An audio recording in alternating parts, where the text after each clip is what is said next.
The day my father died, my best friend held my hand, but she was already holding my inheritance too.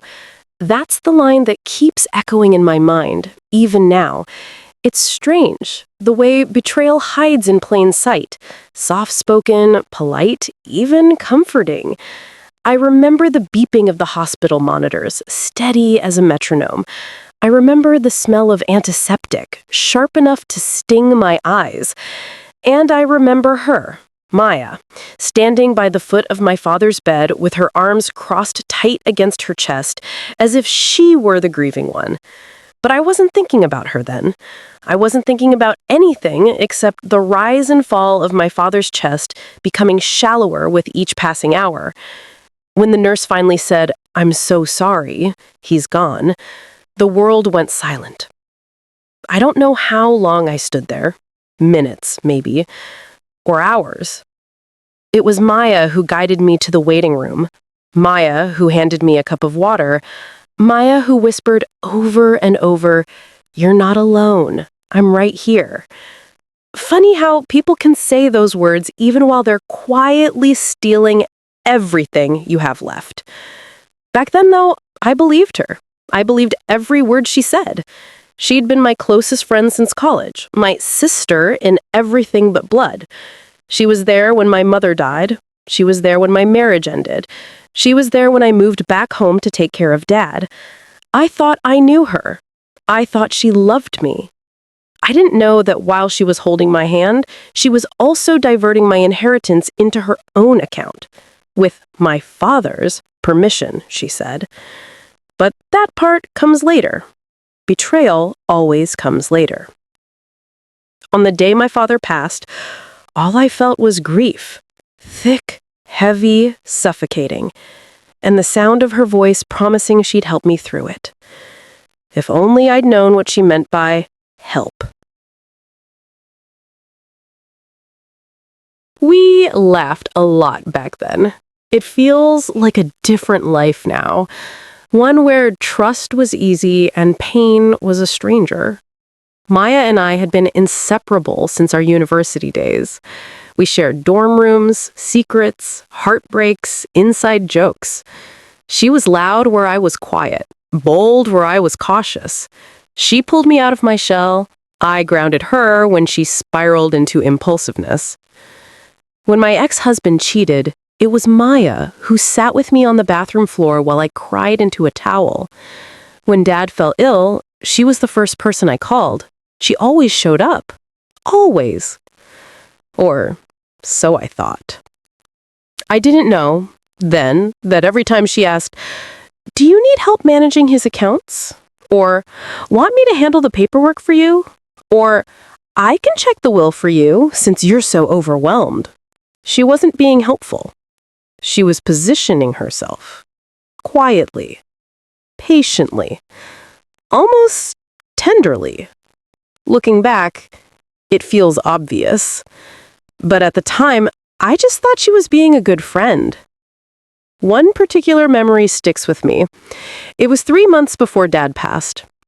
He was sitting at the dining table with a stack of envelopes in front of him. Bank statements, insurance letters, medical bills. He looked exhausted. "Beta, Maya said she can help organize all this," he said without looking up. "She's good with numbers." I glanced at her. She was leaning against the counter, smiling softly, tucking her hair behind her ear in that rehearsed way she always did when she wanted to seem innocent. "I don't mind," she said. "You're juggling so much already." I hesitated. "Dad, I can handle it." He insisted gently. "Let her help. It will make things easier." I didn't know he'd already signed things I didn't know about. I didn't know she'd already gained access to accounts I thought only he and I shared. I didn't know she'd whispered things to him in private. "I'll take care of everything. Don't trouble her. You know she's sensitive." Laying the groundwork for what she would eventually do. All I saw was my father's tired face. All I felt was guilt for not doing enough. So I nodded, and Maya smiled. Not a big one, not triumphant, just a tiny curl at the corner of her lips. The kind a fox might have after gaining entry to the henhouse. It wasn't until after Dad's funeral, after the condolences, after the rituals and the paperwork, when the numbness began to fade, that I noticed the first clue. A small thing, insignificant at first glance, so small that I almost brushed it off. But small things have a way of becoming cracks, and cracks always lead somewhere. That was the day everything began to unravel. In the weeks after the funeral, everything felt fragile. Our house, Dad's house, seemed too big now, hollowed out by his absence. The jasmine bushes still bloomed, but their perfume felt bittersweet, like memory turned ghost. Maya visited more often than she used to. She checked in under the guise of being helpful, organizing Dad's paperwork, calling to remind me about bills, offering to drive me to banks. She would sit beside me on the couch, fold her hands in her lap, and say softly, "Tell me what you need. I'll make it easier." At first, I welcomed her presence. Grief was a heavy companion, and I was dizzy without my father's calm voice in the mornings. Her company felt steady, grounding. But every time she offered, there was always a catch. A file she wanted me to sign, a power of attorney she slipped into conversation, a suggestion about financial arrangements. One evening, I was going through a stack of bank statements on the dining table, my eyes stinging under the harsh kitchen light. I felt her presence before I realized she'd walked in. "Long day?" she asked quietly, touching my shoulder with a gentle hand. I forced a smile. "Just, trying to make sense of things." She nodded and sank into the chair opposite me. "Let me help," she said. I hesitated, something tight in my chest. "Maybe later." Maya paused before answering, her voice a fraction too calm. "I don't mean to rush you, but these accounts are complicated. Dad wasn't very organized in his later years. I can sort this out." She leaned in, resting her elbow on the table. The light glinted on her watch, a delicate gold piece I had always admired, though I seldom saw her wear it back in college. Now she checked the time like she was on a schedule. "You're doing me a favor," I said. She smiled small, measuring. "It's nothing. Your family." That was the moment I felt a flicker of unease. Family. But whose family? Later, when she left, I stared at the statements again, once more trying to balance numbers I didn't fully understand. I kept thinking of her words, "I can sort this out," as if she were stepping in to protect me. Prefer? Or something else? A few days later, I got a letter, not from the bank, but from a finance consultancy firm. It was addressed to Dad, but when I opened it, I saw it referred to portfolio adjustments and reallocation of funds. My heart pounded. Why was Dad's money being reallocated now? I flipped the pages, scanning quickly, but my mind refused to settle. That afternoon, I called Maya. My voice was unsteady. "Did you help him with something after his first stroke? Did you move or change something financially?" There was a pause. She cleared her throat softly, the way she always did before she deflected. "Well, yes, he wanted someone he trusted to help. He said managing those accounts was too stressful for you." I bristled at the phrasing, but I pressed on.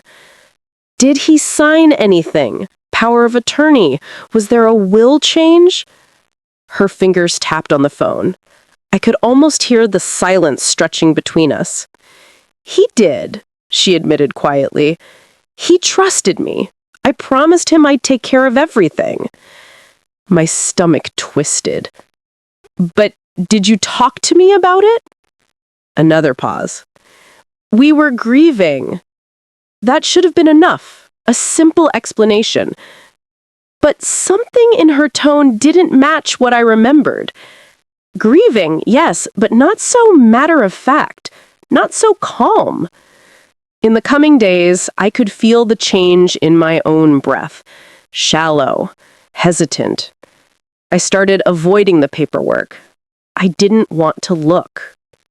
But grief doesn't make things go away. One night, I sat back on the couch, the moonlight spilling through the window, casting long shadows of jasmine leaves on the wall. I held one of Dad's letters, yellowed and frayed, and traced his signature with my fingertips. My heart hammered. I realized I didn't know the full extent of what Dad had left behind, and I began to suspect that Maya might know more than she'd ever told me. I don't know what finally pushed me to open the blue metal cabinet in Dad's study. Maybe it was restlessness. Maybe it was fear. Maybe it was the growing certainty that something wasn't right. Dad's study had always felt like his sanctuary. Cool, quiet, smelling faintly of sandalwood and ink. Even after his death, the room held his presence more strongly than anywhere else in the house. His old spinning chair still leaned back the way he liked it.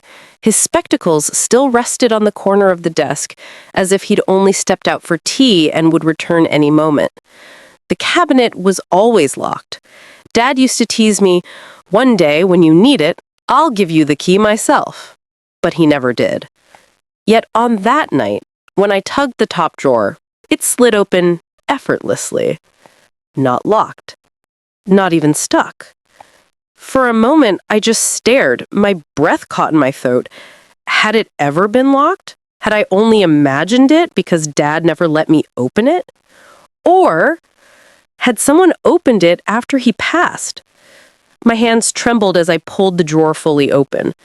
Inside, there were several neatly arranged folders. Far too neat. I knew my father's organization system, controlled chaos. But this? Everything looked recently sorted, labeled, stacked. Someone had been here. I lifted the first file. It was empty, except for a single clipped note. Transferred as requested, confirmation attached. But there was no confirmation, just the note. The next file was worse. Financial statements with entire pages missing. Not torn, removed. Carefully. Cleanly. I felt a pulse at the base of my throat. The air felt thinner, as if the room itself was holding its breath with me. And beneath those files lay a sealed envelope. My name, written in Dad's late, shaky handwriting. My fingers froze. A letter from Dad. I slid onto his chair, legs weak, and opened it. My little one. If you're reading this, it means I was unable to speak to you before the end. There is something you should know. I made changes to protect you. Not everyone around you has your heart. Be careful whom you trust with money, especially those who act out of love too suddenly. My eyes blurred. I read the last line over and over. The will is in the wooden desk drawer under the false back. The wooden desk? False back. A will! My pulse raced as I turned to his desk. I yanked open the drawers. Pens, receipts, old letters. Nothing unusual. Then I found it. The bottom drawer had a thin wooden panel that didn't match the grain of the rest. I ran my nail along its edge. It shifted. Behind it lay a brown envelope, thick, heavy. My heart thudded in my chest as I opened it. Inside was Dad's original will. Not the one Maya claimed he'd updated. Not the one she insisted she'd helped him file. Not the version she was so oddly confident about. This one left everything to me. Everything. I felt the floor tilt beneath me, shock settling like ice along my spine. I read every page, every signature, every witness stamp. It was dated before his first stroke, when he was of completely sound mind. There was no mention of Maya. There was no transfer of assets. There was no portfolio reallocation. My hands shook violently. Had she known about this? Had she taken advantage of him after his health declined? Was this why she was always hovering, always offering help, always pressing me to let her handle the finances? A wave of nausea rolled through me. Just then, my phone buzzed. Maya. Hey, I'll be there early tomorrow. We should go over Dad's accounts before things get complicated. Complicated. The word made my skin crawl. Another message followed almost immediately. Maya. Don't worry, I'll take care of everything. I stared at the glowing screen, my mind racing. Everything. She'd already taken care of some things. That much I now knew with chilling clarity. What else had she taken care of? What else had she rearranged when I was lost in grief? I folded the will back into its envelope and held it against my chest. This wasn't just about paperwork anymore. This was betrayal. Calculated, carefully executed, hidden beneath years of practiced affection. And tomorrow, she was coming over. Tomorrow, I would finally get answers. Or she would realize I had discovered something she never meant for me to see. I barely slept that night. Every time I closed my eyes, Dad's shaky handwriting flashed in the dark behind my eyelids. His warning, quiet but deliberate. Be careful whom you trust with money, especially those who act out of love too suddenly. And then Maya's cheerful, confident text, as if she owned the day ahead, as if she owned me. I sat at the kitchen table at dawn, a cup of tea turning cold between my hands, watching the light slowly creep across the tiles. My chest felt too tight, the weight of the truth pressing down on my ribs like invisible hands. By the time I heard Maya's familiar knock, brisk, impatient, practiced, I had already folded the original will into a plain envelope and tucked it into the drawer beneath the cutlery, a place she'd never think to check. My voice sounded strange even to me when I called out, "It's open!" Maya let herself in with the confidence of someone entering her own home. "Girl, why didn't you tell me you weren't feeling well last night? I could have come over." She breezed into the dining room, dropping her purse on a chair, already pulling out her tablet. "We have a lot to work through today, and the lawyer is expecting—" I cut her off, quietly. "Maya, sit with me a minute." That made her pause. Her eyes, sharp, brown, always scanning, flicked to my face. Something in my tone must have unsettled her because her smile tightened before she slid into the chair opposite me. She asked, "What's wrong?" Lightly. Her foot tapped under the table, just once. A habit she had when she was nervous. I'd seen it during exams in high school, job interviews, awkward breakups. I never thought I'd see her do it with me. I took a slow breath. Last night, I went into Dad's study. Her tapping stopped. Everything about her posture changed, subtly but unmistakably. "Oh," she said, "only that. Not why, not what for. No natural curiosity, no warmth. Just, oh." I watched her closely. "You told me the cabinet was already organized when you went through it. Remember?" She hesitated. A fraction of a second, but enough. "Yeah," she forced out. "It was just like that." I noted. Interesting. Because I found something. I let the silence stretch, gently but firmly. Let her mind follow all the possible paths. Her voice cracked just a little. Like what? I met her eyes. A letter from Dad. For the first time in all the years I'd known Maya, I saw her face drain of color. Her lips parted slightly, but no sound came out. I said softly, "He hid it. For me. With instructions." She swallowed, hard. What kind of instructions? The question was too fast, too eager, too scared. I didn't tell her yet. Instead, I leaned back. "Why don't you tell me what you think he might have written?"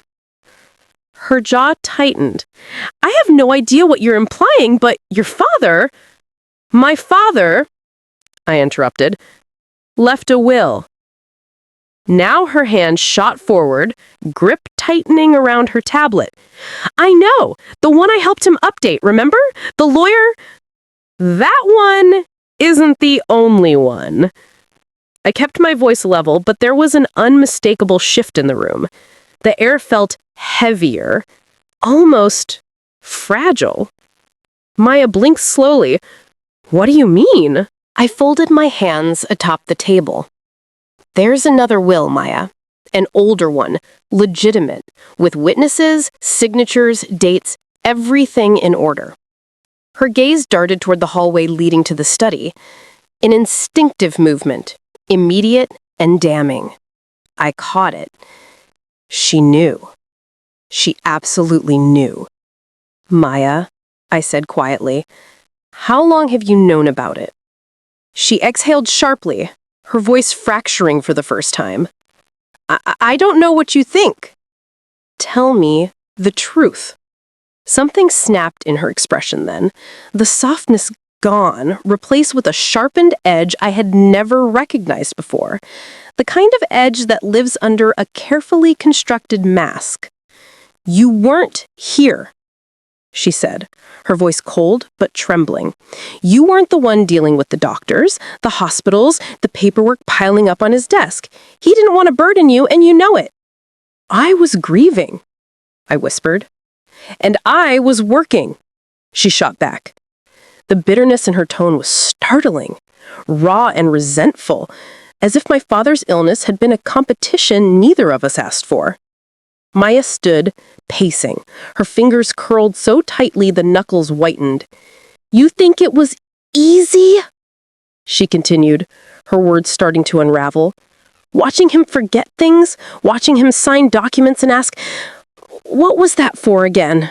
You weren't there." I rose slowly. "Stop." She froze. I walked toward her until only the table separated us. "Maya," I said softly, "did you switch the wills?" Her chest rose and fell faster now, panic creeping up her throat. I didn't switch anything." "Did you move funds from Dad's accounts to yours?" Her mouth opened, a denial ready, but her voice failed her. "Maya." Tears filled her eyes suddenly, not the gentle, remorseful kind. The angry kind, the cornered kind. "He promised me something. He said he'd take care of me for helping him." I stared. Helping him? By what? Handling paperwork? Sitting with him? You think that entitles you to his life savings? "You don't understand," she choked out.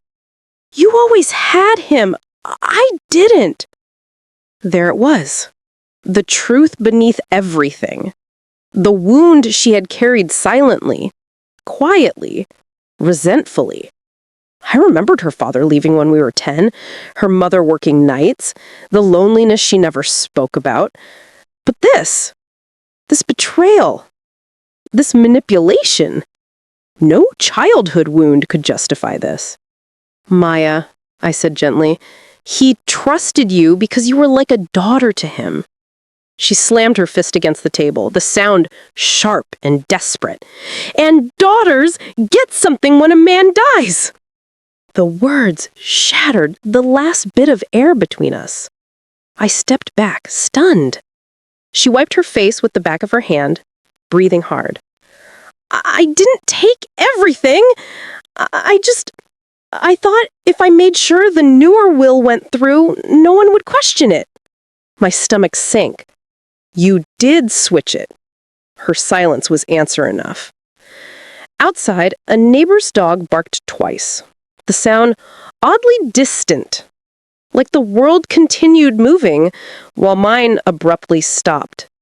Maya, I whispered, you betrayed me. Her chin trembled. I just wanted security. I closed my eyes for a long moment. When I opened them again, I felt something settle inside me. Not anger, not even grief. Clarity.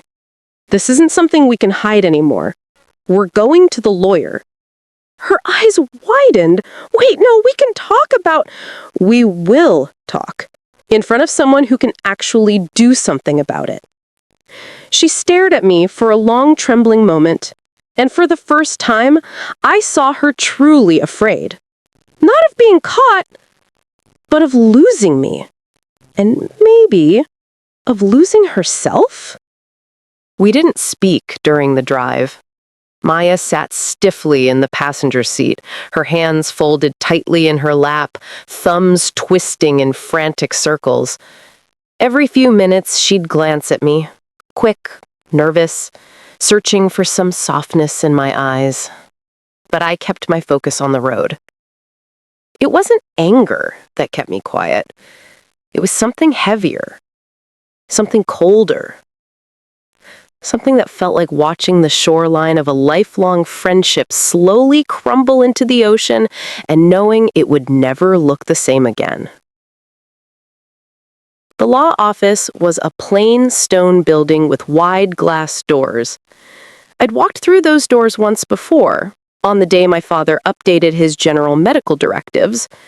Back then, Maya had walked at my side, warm and steady, her shoulder brushing mine.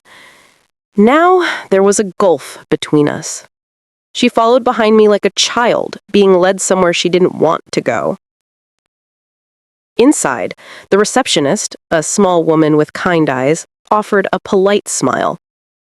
"Good morning. Do you have an appointment?" "Yes," I said, "with Mr. Sanderson." Her fingers flew across the keyboard. "Of course. He's expecting you."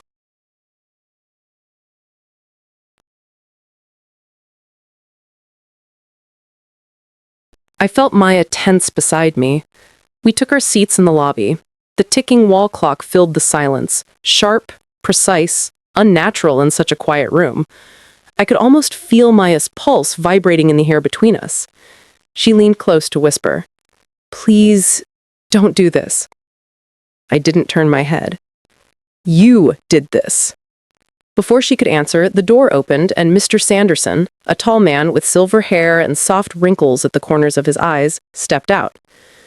"Good morning," he said warmly. "Come in." His office smelled faintly of lemon polish and old books. Framed certificates lined the walls, and a single window let in the late morning sun, stretching soft golden stripes across the carpet. As we took our seats, he folded his hands atop his desk. "You said you found something important in your father's documents?" I reached into my bag slowly, pulling out the envelope containing the original will. Maya's breath hitched, painfully beside me. I placed the envelope on the desk. This was locked away in my father's study, hidden, dated 3 years before the version currently on file with your office. His expression shifted from mild interest to quiet seriousness. "And this," I added, "reflects his true intentions." He opened it carefully, methodically, like a surgeon uncovering something delicate. His eyes moved across the pages slowly, his face tightening, eyebrows knitting together. "This is legitimate," he murmured. "Witness signatures, proper formatting, and the date. Yes, this predates the current will." He looked up at me. Why wasn't this presented during probate? I didn't speak. I couldn't. Because Maya answered for me, her voice cracking. I didn't know she still had that. It was the lie in her tone that broke something inside me. I turned to her. Maya, tell the truth. The lawyer's gaze shifted between us, reading the tension like a seasoned judge. Maya's shoulders curled inward. I thought the newer one was better. Better for whom? I asked quietly. She flinched. Better for everyone, she tried again, but her voice was too thin, too brittle. No, I said. Better for you. Her breath came in trembling bursts. I took care of him when you couldn't, when you were busy, when you were tired, when I was grieving? I whispered. Her mouth shut, and suddenly, she had nothing else to say. Mr. Sanderson straightened the pages on his desk. I need to understand what happened, Miss Patel. He looked at Maya. Did you switch your friend's father's documents? She lifted her hands helplessly, palms shaking. I didn't switch them, I just moved them. And then I thought if she didn't see the old one, she wouldn't get confused. I was trying to... To what? I asked. To steal? To control? To rewrite what my father wanted? Her tears flowed freely now. It wasn't supposed to go this far. The lawyer leaned back, folding his arms. Maya, this is a serious matter. What you're describing, intentionally withholding a valid will, is unlawful. Her face crumpled, and for a moment, I felt something tug deep inside me. A memory, flickering like a candle. Maya and I at 10 years old chasing each other barefoot in my backyard. Maya and I at 13 sharing secrets about the boys we never talked to. Maya and I at 28 clinking glasses on New Year's Eve, swearing we'd always protect each other. I had loved her like family, maybe more than my own sister at times. But love couldn't erase what she'd done. Mr. Sanderson straightened the pages on his desk. There are procedures for this. First, we will need to temporarily halt the current probate process. Then the courts will review which will is legally binding. Given the dates and witnesses on this document, I suspect this original will holds. Maya pressed both hands to her mouth, rocking slightly in her chair. No. No, please. You'll need to provide your statement, he continued, as the person who submitted the newer will on her behalf. She looked up sharply. Statement? Like, with the court? Yes. Her face drained of color. My own voice was gentle but steady. There are consequences, Maya. She shook her head violently. I didn't steal his house. I didn't take his freaking car. She hesitated, and that hesitation was enough. I felt my stomach drop. You did take something. She froze. Maya, what did you take? Her lips trembled, no sound escaping. The lawyer's expression shifted. More alert now. Miss Patel? Her shoulders collapsed as if something inside her finally broke. A small amount, from his fund. During the last month, I thought he wanted me to have it. For everything I did. How much? I asked, my voice barely above a whisper. She squeezed her eyes shut. 27,000. The number sliced through me like a blade. The room fell into suffocating silence. When she opened her eyes, they were red and swollen. I'm sorry. I swear I was going to put it back once things settled. I just needed help. The lawyer exhaled through his nose. This complicates things significantly. That's not just withholding documents, that's misappropriation of estate funds. Maya buried her face in her hands. I looked at her. Really looked at her. The girl I grew up with. The woman I trusted with my entire world. And I felt the final fracture of something too old, too deep, too precious to ever be mended again. The lawyer spoke quietly, professionally. We have a process for this. It won't be easy, but it will be handled legally and fairly. Maya lifted her face, pleading through tears. Please, don't make them charge me. Please, don't destroy my life. My heart twisted painfully, because part of me still loved her, still saw the girl she used to be. But another part, the part holding my father's memory, the part carrying his final words, the part he trusted, knew this couldn't be swept away. You destroyed it yourself, I said softly. She let out a sound, half sob, half gasp. And in that moment, I knew this wasn't the end. This was only the beginning of the storm. News spreads in a community like ours the same way a crack spreads through old porcelain. Quietly at first, then all at once. Unstoppable. By the time the probate hearing was scheduled, small tremors of gossip had already rippled through the neighborhood. It started innocently, almost imperceptibly. A neighbor lingering half a second longer than usual when waving hello, the supermarket cashier clearing her throat and avoiding my eyes, the pastor squeezing my hand with a soft, "Stay strong, dear." But it wasn't until the day Maya's mother stopped me outside the community center that I realized just how wide the news had traveled. Her mother, tiny, stern, always impeccably dressed, approached me with a tight expression. "What is this I hear?" she demanded quietly, "about Maya and your father's will?" I held her gaze, refusing to shrink under the weight of her disappointment. "There's an investigation," I said. "The court is reviewing both wills." Her lips pressed into a thin line. Maya would never steal, not after everything she's been through. I took a slow breath. I know she struggled. I've been there through it all. But what she did to my father's documents, what she did with his money? Her mother flinched. She told me she made a mistake, a small one. $27,000 didn't feel small to me. "Mrs. Patel," I said gently, "I don't want to hurt her, but we have to follow the law." Her stare hardened. "Sometimes the law is blind to intentions." And then she walked away. Not angry, not accusatory, just ashamed. That's when the reality settled deep into my bones. This was no longer just between me and Maya.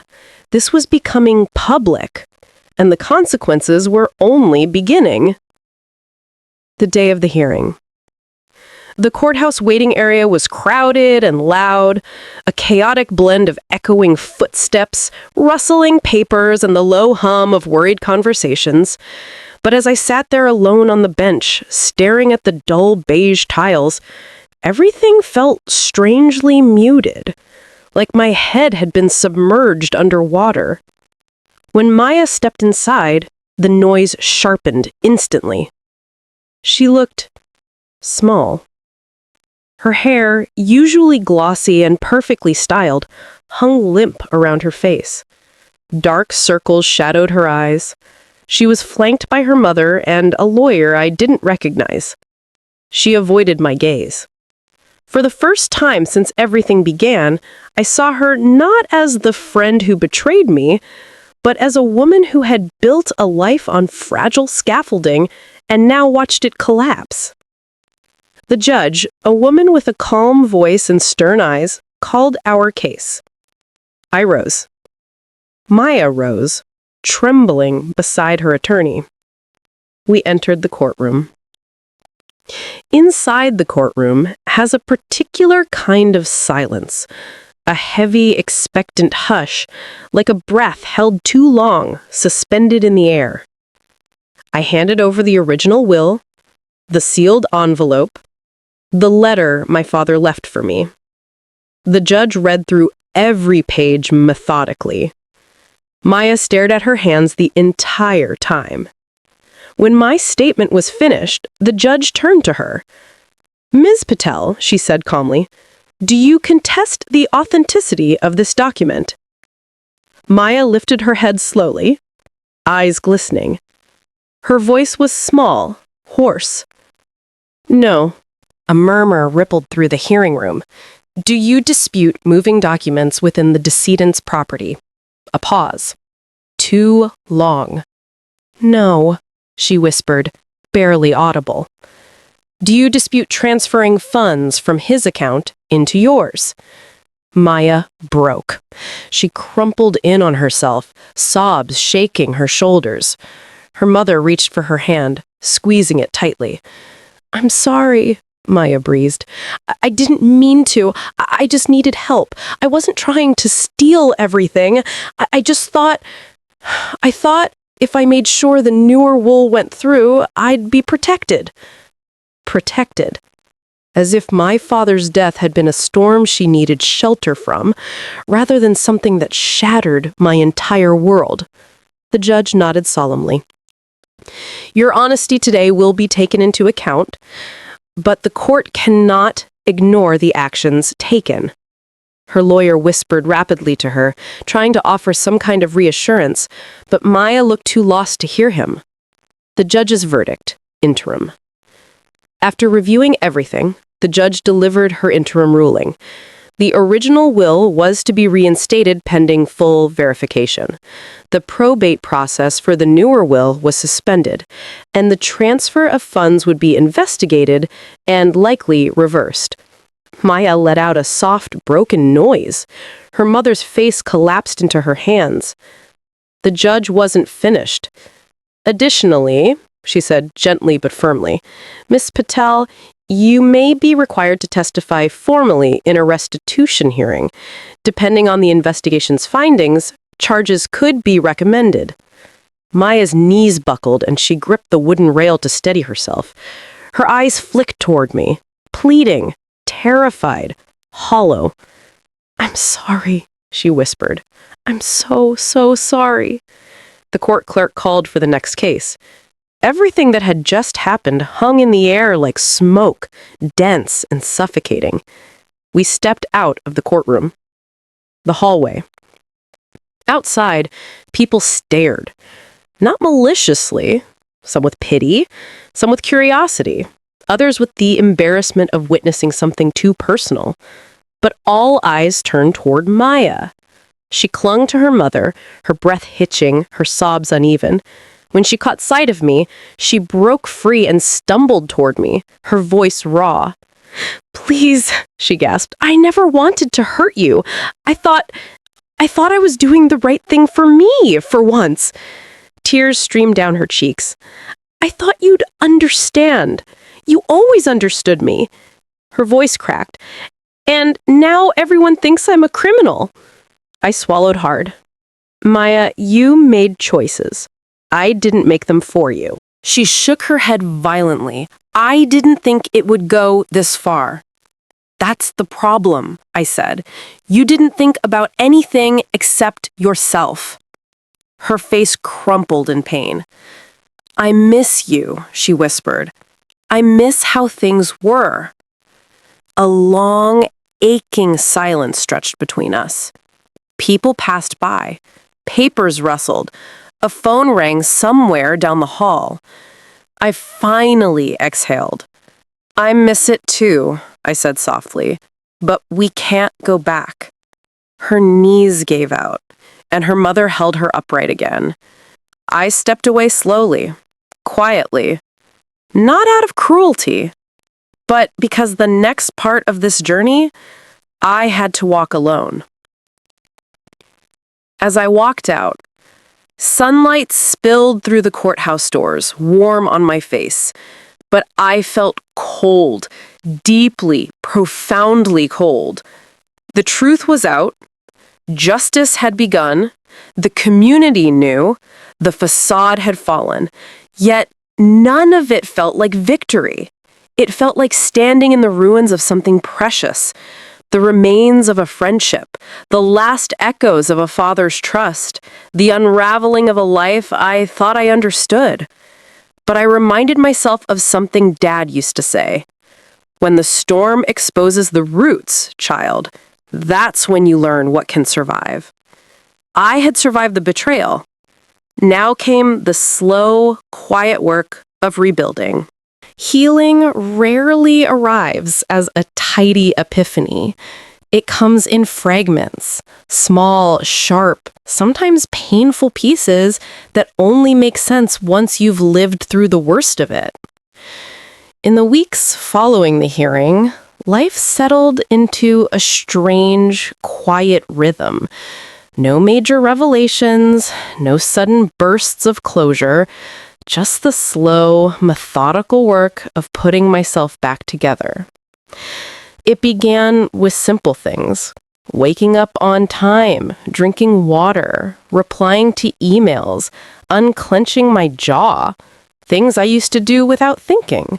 Things that had grown hard in the shadow of betrayal. Reclaiming my space. My father's house, which had once felt contaminated by the uncertainty and the fear that Maya had stirred up, began to feel like mine again. Not immediately, but gradually. I spent mornings walking from room to room, touching the worn edges of his books, the chipped handles of his dresser drawers, the cool surface of the dining table where we used to share breakfast. Each object reminded me that nothing had truly been taken, not the memories, not the meaning. One afternoon, I found myself standing in front of the locked drawer where the original will had been hidden. Dad had trusted me enough to keep it safe, and even though Maya had rifled through his things, dug where she shouldn't have, uprooted what she had no right to disturb, she hadn't destroyed his intent. I opened the drawer again, slowly, and placed the will back inside. It felt symbolic, like returning something sacred to its rightful place. "Rest now," I whispered, though I wasn't sure if I meant the document or myself. The community response. Surprisingly, or perhaps not, the community didn't turn against me or Maya entirely. People were complicated. They whispered, yes. They speculated. Some took sides, some didn't. But a week after the hearing, Mrs. Alvarez from next door brought me a casserole. "I heard you've been going through a lot," she said, patting my arm. "Your father was a good man. He'd be proud of how you handled everything." Her kindness cracked something open inside me. I stood there on my own doorstep, casserole in hand, blinking back tears. Not everyone offered comfort. Some looked at me as though I had orchestrated Maya's downfall, rather than simply revealing the truth she had created for herself. Others thought I should have dropped it entirely. Why bring the law into it? Why not let the dead rest? But healing meant learning to release the opinions of those who didn't live inside the consequences. Dad had taught me that too.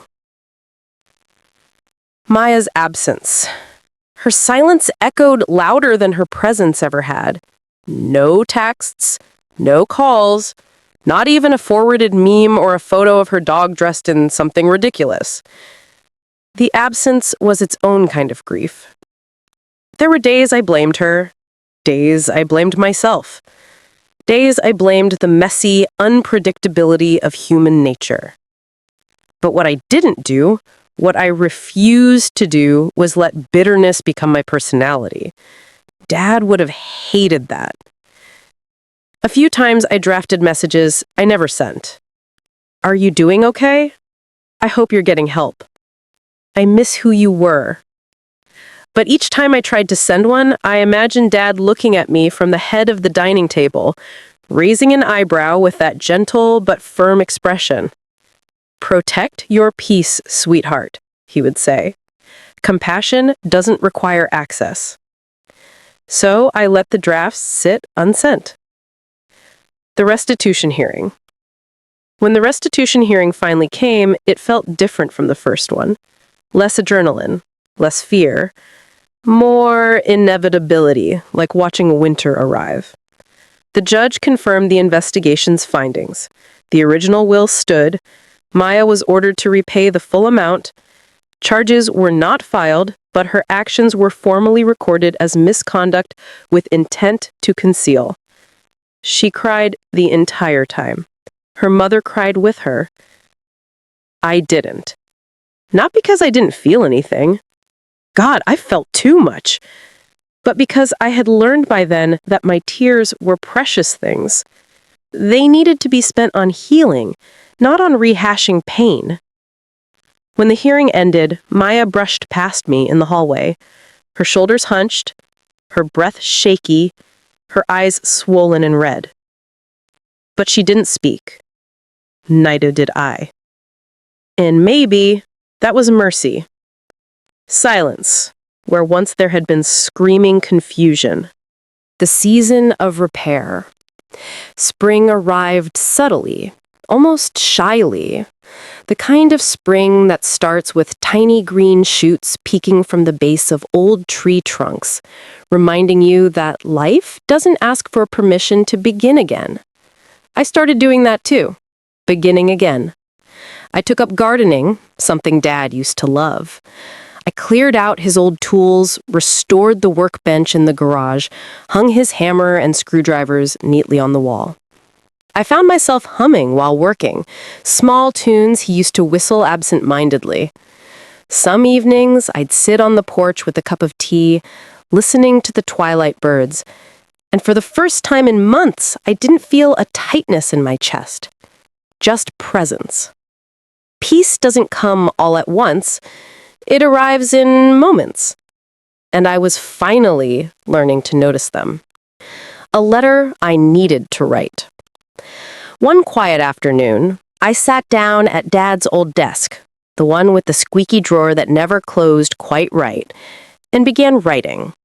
Not a legal document, not a statement, a letter. To Maya. Not to send, to release. I wrote, I forgive you, not because what you did was small, but because I refuse to carry the weight of your choices. I hope you heal. I hope you grow. I hope you become someone who never needs to hurt others to survive. But I am choosing myself now. I am choosing peace. When I finished, I folded the letter and placed it in the drawer with Dad's will. Not as forgiveness for her sake, but for mine. A closure ritual. A door sealing itself. Moving forward without forgetting. Healing didn't make me forget what happened. It didn't erase the ache of losing a friendship built over years. It didn't undo the betrayal or the confusion or the grief. But it did give me clarity. Dad's last gift to me wasn't money or property. It wasn't even the will itself. It was the reminder that even in chaos, integrity stands firm. That love endures past anger. That trust, once broken, can still become wisdom. And that I was stronger than the storm. The final memory. One evening, months later, I sat on the porch as the sun dipped behind the trees, painting the sky gold. I closed my eyes and pictured Dad sitting beside me, slouched comfortably, hands clasped, a quiet smile on his face. And for the first time since he passed, I didn't feel the sharp sting of loss. I felt warmth, presence, a settling. I whispered into the evening air, I hope you're proud of me. And maybe it was the breeze. Maybe it was memory. Maybe it was something deeper. But I swear I felt a hand on my shoulder. Light, steady, reassuring. And in that moment, I knew healing had truly begun. There's a moment, quiet and almost imperceptible, when a long season of pain becomes a story instead of an open wound. It doesn't announce itself. It doesn't arrive with celebration. It simply settles. That moment came for me one late summer afternoon. I was in the garden, trimming back the rosemary bush Dad planted years ago. The sun was low, brushing everything with that warm, honey-colored glow that makes the world look softer than it is. Birds chattered along the fence. The neighbors' wind chimes clinked lazily in the breeze. And in the middle of all that gentle sound, I realized I wasn't waiting anymore. Not waiting for an apology, not waiting for justice, not waiting for Maya to return as the friend she had once been. I had stopped living in the shadow of what happened. I had stepped into what came after. A new rhythm, not a perfect one. Life didn't transform into some flawless version of joy. It was quieter, simpler, almost ordinary again. But I found comfort in that ordinariness. I returned to work with a steadier mind. I no longer felt the urge to explain anything to anyone. People whispered less, and even if they hadn't, I learned that whispers lose power when you stop listening to them. Sometimes, coworkers would ask gently, "Are you doing better now?" And I'd answer honestly, "I'm getting there." Healing, I discovered, isn't a finish line. It's a rhythm. Slow, uneven, but persistent. The unexpected message. One morning in September, I woke to a message from an unfamiliar number. It was short. "I'm in counseling. I'm trying to get better. I don't expect forgiveness, but I wanted you to know I'm not the same person I was. M." I sat on the edge of the bed, phone resting in my palm, heart strangely still. Not racing, not breaking, just still.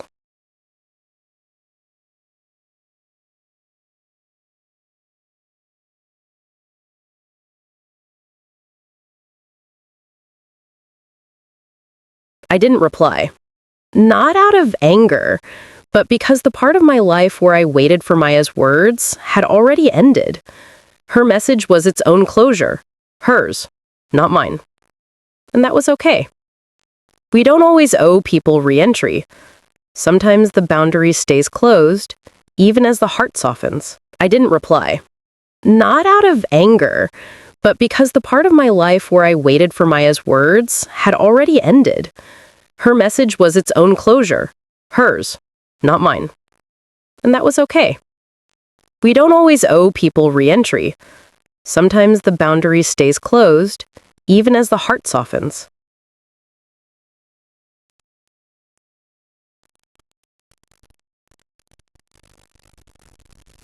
A quiet gift from the past.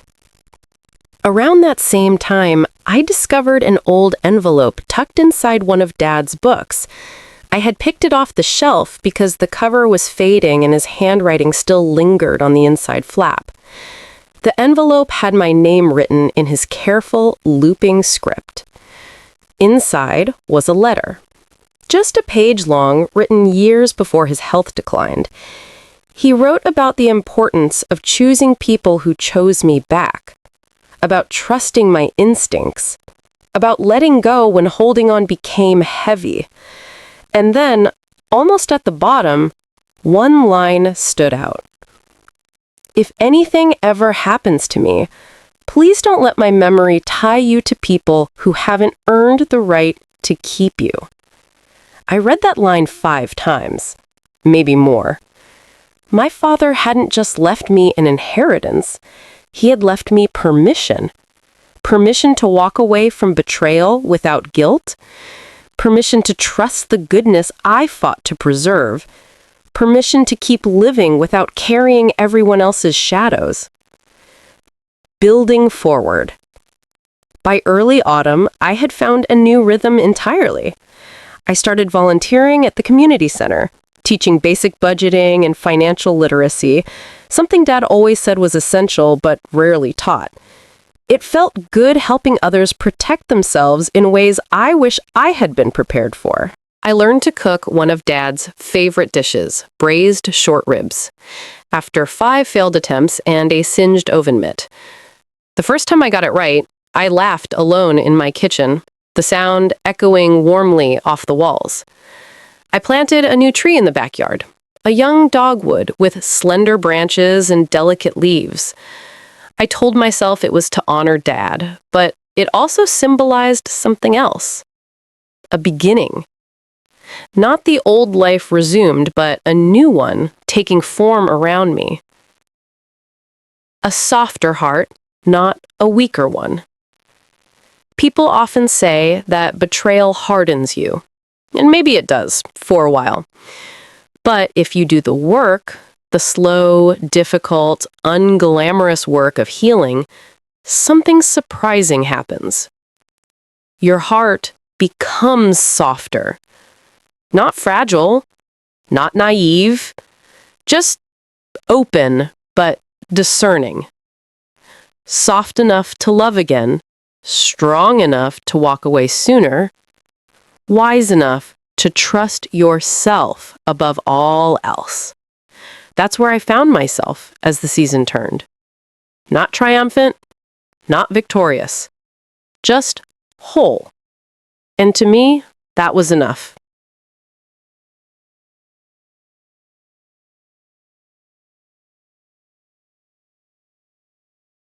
Looking back now, everything that happened, the deception, the discovery, the hearings, the grief, feels like a book someone else lived through, and I'm simply the one who remembers it.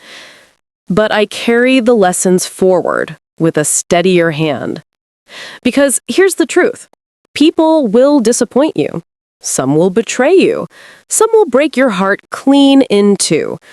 But your peace, your hard-won, quietly rebuilt peace, is worth more than anything anyone can steal. And moving on doesn't mean forgetting. It means choosing yourself, gently and without apology. You know, looking back on everything, I realized something I wish someone had told me a long time ago. Sometimes the hardest part of betrayal isn't the moment your heart breaks. It's the quiet hours afterward, when you're left sorting through the pieces, trying to understand how people you loved could choose to hurt you. But healing doesn't come all at once. It comes in small moments, the kind you barely notice. A morning when the air feels lighter, an evening when your thoughts stop circling the same pain, a day when you finally say, "I deserve better," and actually believe it. I hope wherever you are listening from, you give yourself permission to heal like that. Slowly, gently, without comparing your journey to anyone else's. And tell me something, baby. Have you ever had someone you trusted steal something from you? Not just money or property, but your peace, your sense of safety, or your faith in them. How did you carry that? And what helped you finally set it down?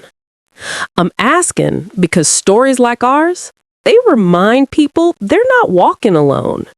They remind someone out there, maybe someone listening late at night, that betrayal doesn't get the last word. You do.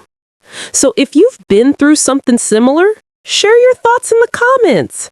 Your story might comfort someone who hasn't found their voice yet. And if you'd like to hear more stories like this, real stories, painful stories, healing stories, go on and subscribe, sugar. It helps the channel grow, and it lets me keep telling these life lessons the way Auntie May always did. Soft, honest, and from the heart. Take care of yourself, and take your peace with you when you go.